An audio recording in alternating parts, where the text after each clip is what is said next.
Sometimes it's tough talking about the difficult topics that we as men face. Not anymore. I am Oliver Green, and I am your host of Let's Talk Dirty. Let's go. See, this is what happens. When you're out of control, your decisions are reckless. Your reckless decisions influence your behaviors. Your reckless decisions shape your goals, or they're the lack of. Your reckless decisions will allow you to create a false sense of who you are. Think about it. One question for you. What do you think about the content that I've been giving you? Do you think that it's been beneficial? Have I said anything to you that has made you go, Have you ever wanted to or thought about that you were someone else or something that you were not? Well, for those that don't know, that is an imposter. Are you an imposter? So now you want to know, what is an imposter? An imposter is, based upon Webster's dictionary, a person who pretends to be someone else in order to deceive others, especially for fraudulent gain. Now that you know what an imposter is, are you a poser, aka an imposter? There is a name and a title that I don't know if you've heard it before, but Imposter Syndrome. How many of you listening today can tell me what Imposter Syndrome is without Googling it? Okay. Well, you know, when I give you words and I give you titles and I tell you, we talk about things, I try to inform you as to what it is. So Imposter Syndrome it's also called perceived fraudulent. It involves feelings of self-doubt, personal incompetence that persist despite your education, 1, despite your experiences, 2, and despite your accomplishments, 3. Does any of this sound familiar? Let me, real talk. Are you being honest with you in the moment? Or are you doing what most of us do and not give what the person is saying full thought into, is this me? Does any of this sound like the things that I do? Imposter syndrome, based upon research, says it feels like a conflict between your own self-perception and the way others perceive you.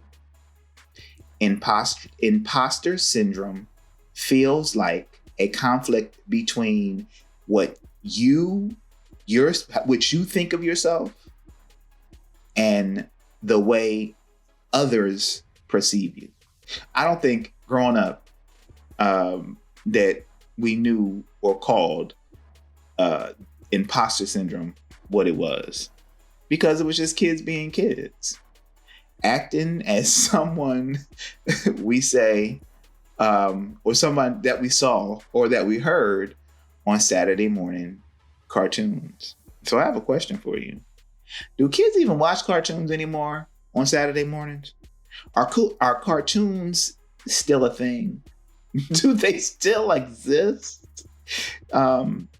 I don't know about you, but I remember Saturdays was chore day. But Saturday also was cartoon day. Cartoons in the morning. You know, I don't know about you, but I've seen the commercials of Saturday morning, people eating cereal in front of the television. Well, I'm here to tell you, a lot of people may not have had a television, and the back of the cereal box was the cartoon. And you would read it and you would turn it side to side and back to front. And that was your Saturday morning. But if you were gracious enough to have a television and could watch cartoons with your bowl of cereal.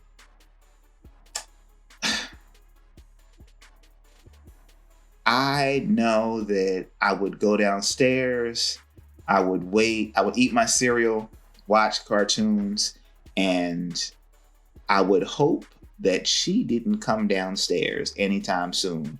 Who is she? AKA my mother. Because when she came downstairs, she was going to tell me, ask me, remind me that I had that nasty word that all kids hate to hear that starts with a C, chores. I don't know about you, but my kids, they just don't like to do chores. I say the word chore, and it's like you turned the light on and all the bugs moved all over the place, out of the way so you don't see them. Some of y'all will get that later, but real talk, it is what it is. All right, so back to the topic at hand. Does hearing about imposter syndrome make you question your value in the skin that you currently occupy? It might, but again, based on research, here's a deeper look at what it feels like when imposter syndrome has set in. Because you're talented already. People see it. You don't accept it as a gift, but you write it off as just being in the right place at the right time and just gaining success from that moment.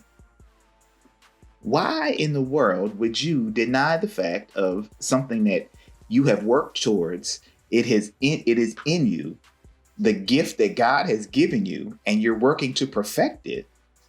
Maybe perfect isn't the right word. You're working to get better and better and better at what God has given you. Why do we downplay it? Why do we act as if we're not worthy? Well, people who suffer from imposter syndrome, they don't believe they've earned the success or accolades on their own merits. And they fear others will eventually realize the same thing. And then pretty much they're scared that somebody's going to call them out for being a fraud. But remember what I said. They have the talent. They have the skill. They can do the thing. But the perception is they don't. Let's put a pin in this. But I want you to know it's important to know the difference between imposter syndrome and not having enough experience, because they're not the same. Imposter syndrome, you have the experience, you have the talent, you have what it takes, but you tell yourself something different. Not having the experience and trying to do something and getting found out because you said that you could do a thing that you couldn't do. Oh, that's fraudulent. And if somebody paid you for that and found out, you if one doesn't have enough experience, it doesn't mean you're faking the funk. But it doesn't mean that you don't have the desire to learn what it is that you need to do.